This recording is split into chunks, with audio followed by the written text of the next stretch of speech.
کوزدګ دینزي الیمس کې د ماینز او منرل آګاهي مهم په سلسله کې تابع شوي دستورې ته د وینا په وخت د عوامي نېشنل پارټۍ خیبر پښتونخوا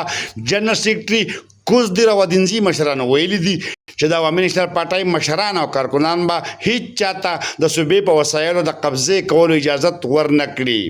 د غلام خالق پلازې په وړاندې عوامي نېشنل پارټۍ ادینزي لخوا یونین کونسل چکدرې ولس د ماین او منرل اهمیت په ډاګه کولو دپاره تابع شوي غونډه کې د عوامي نېشنل پارټۍ چکدرې یونین کونسل په شمول نورو ځایونو نه ګڼ شمېر مقامي مشرانو او کارکنانو شرکت کړی و. دستوره کې د الیمس مجاهد فوټبال لس کشانو مشتمل پوره ټیم نه علاوه زین خان، سدیس خان، حماد خان، محمد عمیر، بابر خان، رحمت خان، فضل سیاد، اجمل خان سکندر، احتشام او نورو سره د خپلو ملګرو په عوامي نېشنل پارټۍ کې د شمولیت اعلان وکړو. دستورې ته د وینا په وخت د عوامي نېشنل پارټۍ خیبر پښتونخوا جنرال سیکرټري حسین شاه خان یوسفزی، کوزدګ صدر حاجی بادر خان، ادینزي صدر لطیف احمد باچا، ضلعي ډیپټي جنرال سیکرټري بخزمان خان، ادینزي پخواني صدر عبید الرحمن او نورو نوي شاملېدونکو ته په عوامي نېشنل پارټۍ کې په شمولیت هرکلی ویلو سره مکمل مرستې یقین ورکړو. وینا کوونکو د مولانا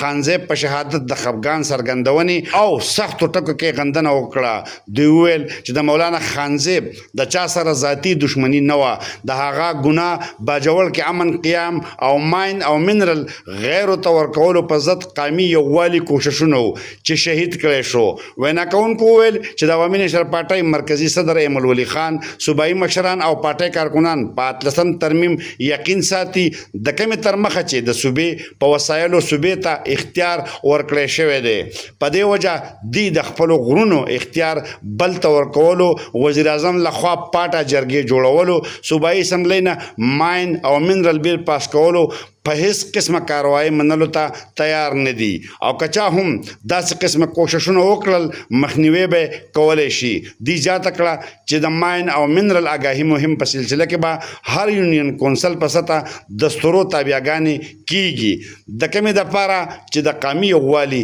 ضرورت دی. دا کله په ادینزي کې د اوبو باران شوی چې موږ تاسو ټول دوی دا څلور شپږ کورونه ایښي، کله دا باران شوی د اوبو؟ نو کم از کم دې خبرو ته ورځ په قیامت به د دې بجوزي مواد وي که موږ په ایماندارۍ کار وکړو. دې وخت ماښام کړو چې د پارټۍ ته به په ایماندارۍ وخت ورکړو که نه به ورکړو. په ایماندارۍ راته وویل لاس سره اوچت کړئ، که ټایم نه ورکوئ نو موږ خواص هم لګېږي، دې نه به وخت ورکړو د خیره سره که نه نو به چې کله ده ته موږ په کار وو. موږ خو چې دی موږ خوا که دا که چېرې وایي ما به ګزر نه وایي د 2 میټره تاوان تړلی دی د جانان تشه مشکلات باندې ګرځي. موږ به د 2 میټره تاوان تړلی دی او د دې ټولو سړو د دې ماشومان دي نواله نه وساتوئ په خپل ژوند ښه مطمئن یو د الله رحم دی، ښه ایماندار هم کړی او دا د اسمانونو خالق چې دی ته د جواب وي او هر وخت ته جواب وي که څه د مصیبې خوندین کړي دا الله یې راکړي. اوس ورته تپوس وشي چې هغه ټایم پکې تېری شي. هغه چا سره چې هغه ستا د حق خبره کوي، ستا د شور، ستا د ابادۍ او ستا د خوشحالۍ خبره کوي،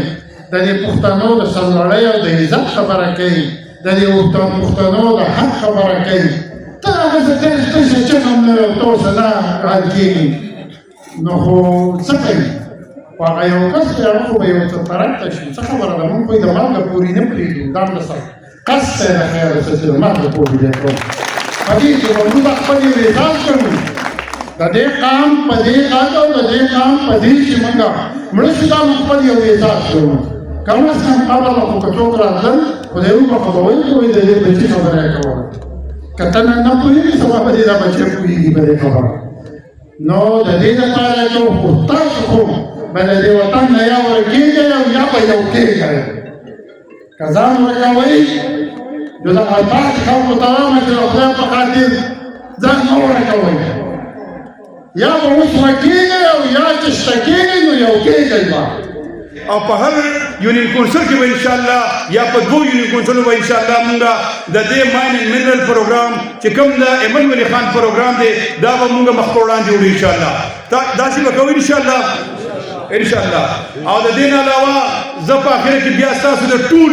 ډېره زیاته شکریا ادا کوم د تحصیل اجنزۍ د عوامي نشر پارټۍ د ورکرانو د مشرانو او د صاحب الرأي مشرانو د وړو د لوی د ټول شکریا ادا کوم چې دا پنډال نن ډک کړی دی ما ته نن خالي کرسۍ نه ښکاري دا زما دپاره د تحصیل اجنزۍ دپاره او د دیر دپاره عموما ډېر د فخر او د ویاړ خبره ده. دستوره کې د مولانا خانزیب شهید په شمول نورو شهیدانو امن او امان برقرار ساتلو امن قیام دفاره دعاګانې هم وغوښتې شوې. محمد اسرار، خیبر نیوز، چکدره، کوزدیر.